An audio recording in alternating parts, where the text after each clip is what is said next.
to be united is that we have no fight with Mlembe Nation. So hatuna ugomvi na nyinyi, hatuna ugomvi na watu ya Jaluo, ya Luo Nation. We are not fighting. Watu wafanya biashara, watu waoane, watu wazaane, kila mtu atembee anywhere in Kenya. That is the Kenya that we want. Kidogo mheshimiwa, ulisema utafunga mlima kabisa mpaka hata timu zingine watakosa agents, watakosa watu wa kusimamia kura. Si kusema ule nilisema ni rais, nisema yeye, unajua alikuwa pale. Okay. Yeye tumefungia yeye because amekuwa dishonest, ametutumia vibaya, na kwanza ile kitu imekasirisha watu ya mlima sana. Ni siku ameenda ametafuta hii kijana ya Webuye anaitwa Dan Wanyama. Amemwambia ati atangaze ati wataunganisha jamii zote kutenga watu ya mlima. Hiyo si mheshimiwa Dan alisema, ni mheshimiwa rais. Ni yeye anamwambia. Si unajua hii rais tunamjua. Dan hana msemo. Wanaambia wabunge sema hii. Anasema hiyo ni maongeo ya rais. Unajua sisi tunamjua. Yeye anajaribu kupanga other communities against the mountain. Hiyo kitu imekasirisha watu ya mlima sana. Sana. Because we supported him when he needed us. It cannot be because we have a problem with him now.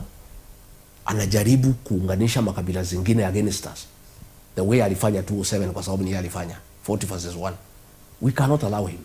Na sisi tuko na marafiki wengi sana. Hiyo kitu tulikuwa tumekasirika na yeye, lakini imetukasirisha zaidi. To try to unite the rest of the country against us when we made him president. Sisi ndio tulimpatia presidency. That is the truth. He can pretend that we did not, but that is the truth. Tulimpatia the presidency on a silver platter. Amefika pale, ametugeuka, ametuumiza, ametuhangaisha, and then anajaribu kuunganisha wa Kenya against us. Hiyo hatutaki hiyo maneno. And I know the people of Western cannot agree.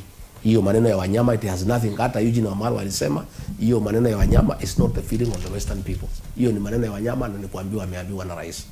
So niseme yeye, that is why watu ya mlima wanasema hata Eugene kupata ni shida, because kama yeye anaenda kuunganisha wa Kenya against us, it means ako na ubaya sana na sisi. Na sisi tulikuwa wangwana, tumempatia kura, amekuwa rais wa Jamhuri ya Kenya. Amefika pale ametugeuka, akitafuta marafiki wapya anawaunganisha against us. Na sisi tunasema no. Sisi have many friends, and because our record ni mzuri ya kwamba sisi ni wangwana, ndio unaona marafiki wengi wanafanya kazi na sisi.